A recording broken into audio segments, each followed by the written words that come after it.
इन तलाक के कागजों पर साइन कर दो। इस घर में तुम्हारी जिम्मेदारी अब खत्म हो गई है। मेरे पति राहुल ने जैसे ही फाइल मेरे सामने मेज पर रखी, मेरी उंगलियां वहीं रुक गईं।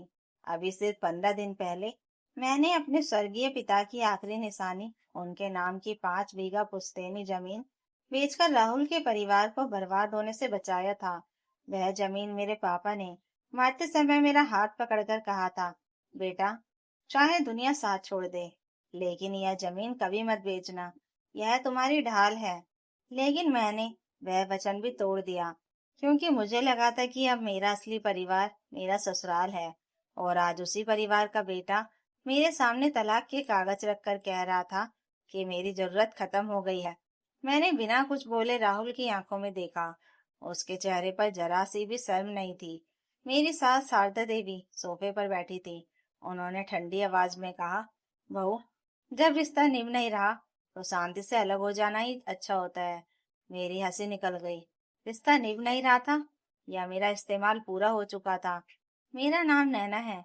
मेरी शादी को 8 साल हो चुके थे।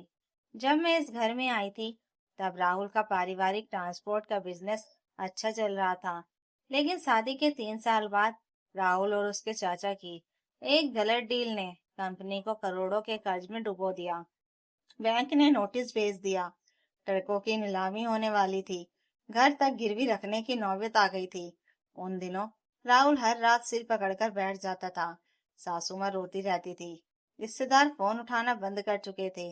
उसी समय मैंने पहली बार अपने पापा की जमीन का नाम लिया। राहुल ने पहले मना किया। बोला, नैना, वह तुम्हारे पापा की आखिरी निशानी है। लेकिन अगले ही दिन जब बैंक का आखिरी नोटिस आया तो वही राहुल मेरे सामने बैठकर रो पड़ा। अगर इस बार बिजनेस नहीं बचा तो हम सड़क पर आ जाएंगे। मैं पूरी रात सो नहीं पाई। सुबह अपने मायके गई। उस सोनी जमीन पर खड़ी होकर बहुत रोई। ऐसा लग रहा था जैसे मैं अपने पापा से आखिरी बार मिल रही हूँ। लेकिन आखिरकार मैंने दस्तखत कर दिए। जमीन बिक गई। पूरे 40 लाख रुपए सीधे बैंक में जमा हुए। बैंक की कार्रवाई रुक गई। कंपनी बच गई। सासू माँ ने मुझे गले लगाकर कहा था, बहू नहीं, लक्ष्मी बनकर आई है तू। राहुल ने सबके सामने मेरा हाथ पकड़कर कहा था, मैं जिंदगी भर तुम्हारा ये एहसान नहीं भूलूंगा। रिश्तेदारों ने मेरी तारीफों के पुल बांध दिए थे। मुझे लगा था कि मैंने सही फैसला किया है। लेकिन जैसे जैसे बिजनेस दोबारा खड़ा होने लगा, लोगों का व्यवहार बदलने लगा। राहुल देर रात घर आने लगा। फोन पर किसी से मुस्कुराकर बातें करता। मैं पूछती तो कह देता, बिजनेस की मीटिंग है। सासू माँ भी पहले जैसी नहीं रही। अब हर छोटी बात पर मुझे सुनाने लगी। एक दिन मैंने अनजाने में उनके कमरे के बाहर राहुल और उनकी बात सुन ली। शारदा देवी कह रही थी, अब कंपनी संभल गई है। अब नैना का यहाँ क्या काम?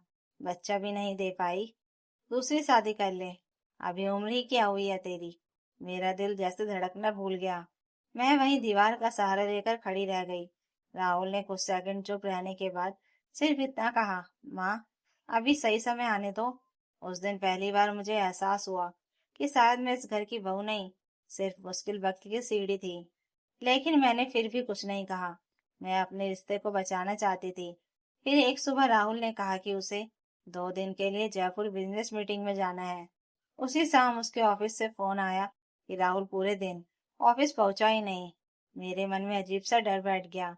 मैंने उसका लैपटॉप खोला ताकि कोई जरूरी क्लाइंट नंबर मिल गए। लेकिन स्क्रीन खुलते ही मेरे पैरों तले जमीन खिसक गई। सामने एक होटल की बुकिंग थी, 2 लोगों के नाम पर। पहला नाम राहुल का था और दूसरा नाम देखकर मेरी सांस अटक गई। यह वह कोई क्लाइंट नहीं, बल्कि राहुल के कॉलेज की पुरानी दोस्त रिया मल्होत्रा थी, जिससे वह शादी से पहले प्यार करता था। मैं अभी इस सदमे से बाहर भी नहीं निकली थी कि तभी दरवाजे की घंटी बजी। बाहर एक कुरियर वाला खड़ा था। उसने मेरे हाथ में एक सफेद लिफाफा दिया और कहा, मैडम, सर ने कहा था कि यह फाइल आज ही आपको दे दूं। मैंने कांपते हाथों से लिफाफा खोला। अंदर वही तलाक के कागज थे और सबसे ऊपर राहुल की लिखी सिर्फ एक लाइन थी, तुम्हारा काम खत्म हो चुका है, अब मुझे आजाद कर दो। मेरे हाथ कांप रहे थे, लेकिन अगले ही पल मेरे चेहरे पर एक ऐसी मुस्कान आई जिसे देखकर खुद आईने में खड़ी मैं भी डर जाती, क्योंकि राहुल को बिल्कुल भी अंदाजा नहीं था कि जिस जमीन को बेचकर मैंने उसका घर बचाया था, उसी सौदे से जुड़ा एक ऐसा राज सिर्फ मुझे पता था, जो उसके पूरे परिवार की दुनिया पलटने वाला था। तलाक के कागज पढ़ने के बाद मैं न रोई, न राहुल को फोन किया और ना ही किसी से शिकायत की। मैंने बहुत शांति से उन कागजों पर अपने दस्तखत कर दिए। मेरी इस खामोशी ने सबसे ज्यादा राहुल को हैरान कर दिया। उसे उम्मीद थी कि मैं रोऊंगी, गिड़गिड़ाऊंगी, रिश्ता बचाने की भीख मांगूंगी, लेकिन मैं बिना एक शब्द बोले अपने कमरे में गई, अलमारी खोली और सिर्फ एक पुरानी नीली फाइल निकालकर अपने बैग में रख ली। सासू माँ ने ताना मारते हुए कहा, अच्छा है, कम से कम जाते जाते तमाशा तो नहीं कर रही। मैंने मुस्कुराकर जवाब दिया, तमाशा तो अब शुरू होगा माँ जी, बस थोड़ा इंतजार कीजिए। वह मेरी बात समझ नहीं पाई। मैं घर से निकलकर सीधे उस वकील के ऑफिस पहुंची, जिसने मेरे पापा की जमीन की रजिस्ट्री करवाई थी। मुझे देखते ही वह बोले, मैडम, आपने इतने दिनों बाद याद किया। मैंने उनके सामने वही नीली फाइल रख दी। उन्होंने फाइल खोली, कुछ कागज देखे और फिर मेरी तरफ देखकर कहा, तो आखिरकार वह दिन आ ही गया। मैंने सिर्फ सिर हिला दिया। सच यह था कि जब मैंने अपने पापा की जमीन बेची थी, तब खरीदार ने एक शर्त रखी थी कि अगर 6 महीने के भीतर वह पूरी रकम वापस कर दे तो जमीन दोबारा मेरे नाम हो जाएगी। लेकिन मैंने पैसे वापस नहीं लिए। उसकी जगह मैंने पूरी रकम राहुल की कंपनी को लोन के रूप में दे दी थी, तोहफे के रूप में नहीं। राहुल के कहने पर सब कुछ कानूनी तरीके से हुआ था। उसने खुद अपने हस्ताक्षर करके लिखा था कि जैसे ही कंपनी दोबारा मुनाफे में आएगी, वह पूरी रकम और तय हिस्सा मुझे लौटाएगा। उस समय राहुल ने कहा था, यह सिर्फ औपचारिकता है, हम पति पत्नी हैं। और मैंने बिना पढ़े उस पर भरोसा कर लिया था। लेकिन मेरे वकील ने मेरी जिद पर उस समझौते की एक कॉपी अपने पास भी रख ली थी।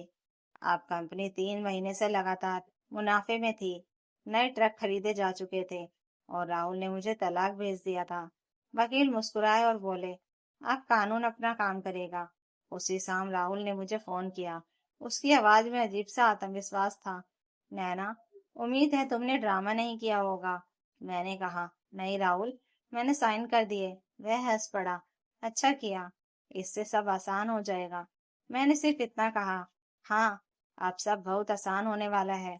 उसने मेरी बात का मतलब नहीं समझा और फोन काट दिया। अगले 5 दिन तक मैंने किसी से कोई संपर्क नहीं किया। उधर राहुल और उसकी माँ रिश्तेदारों से कहते फिर रहे थे कि मैं अपनी मर्जी से घर छोड़कर चली गई हूँ। छठे दिन सुबह ठीक 10 बजे राहुल की कंपनी में 4 लोग पहुंचे।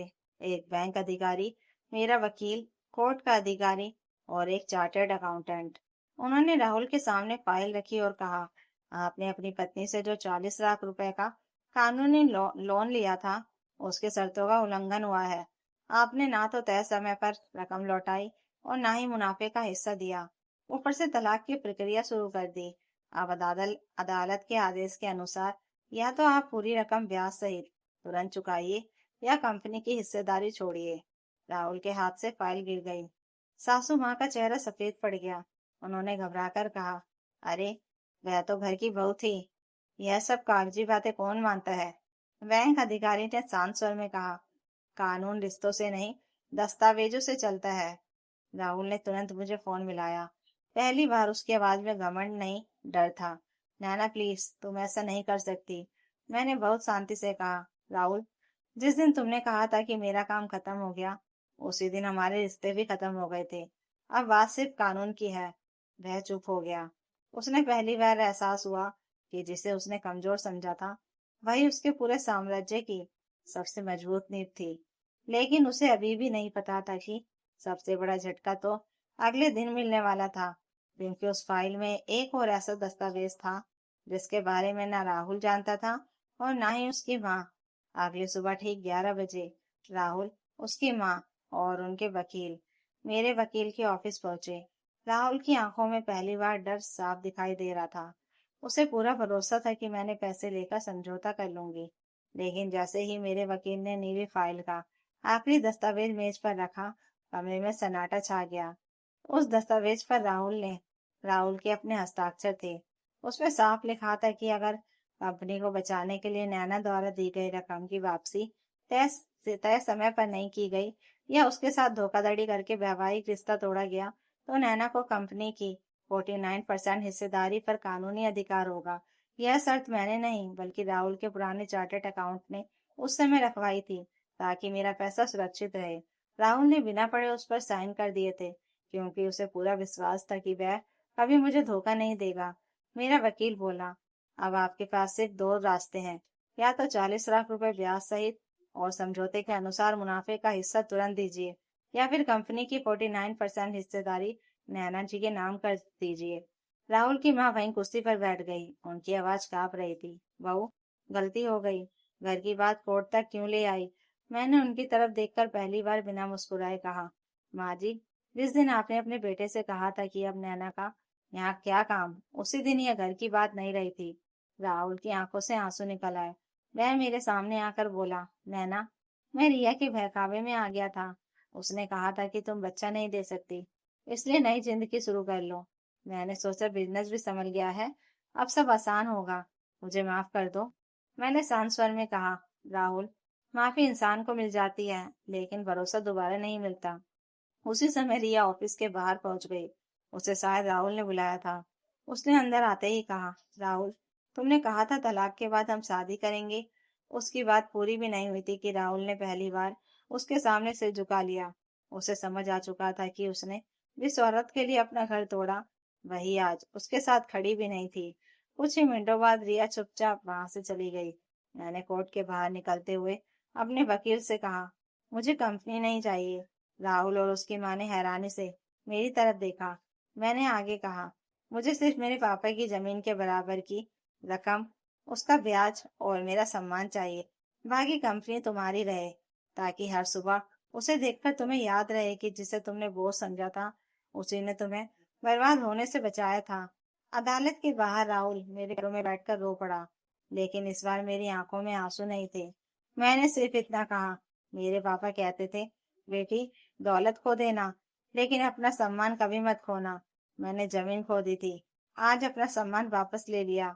कुछ महीनों बाद मैंने उसी पैसों से अपने पिता के गांव में फिर से जमीन खरीदी और वहां एक छोटा सा स्कूल खुलवाया, जिसके मुख्य द्वार पर सिर्फ एक पंक्ति लिखी थी, त्याग कभी कमजोरी नहीं होता, लेकिन त्याग की कीमत पहचानना हर किसी के बस की बात नहीं होती। और जिस दिन स्कूल का उद्घाटन हुआ, भीड़ में सबसे पीछे खड़ा राहुल सिर झुकाए ताली बजा रहा था, क्योंकि अब उसे समझ आ चुका था कि उसने अपनी जिंदगी की सबसे बड़ी दौलत किसी और के लिए नहीं, अपने ही लालच के लिए खोई थी। तो दोस्तों, अगर आपको यह कहानी अच्छी लगी हो तो प्लीज कमेंट करके जरूर बताइएगा, और नई कहानियों के लिए चैनल को सब्सक्राइब जरूर कर लीजिएगा। Thank you for watching.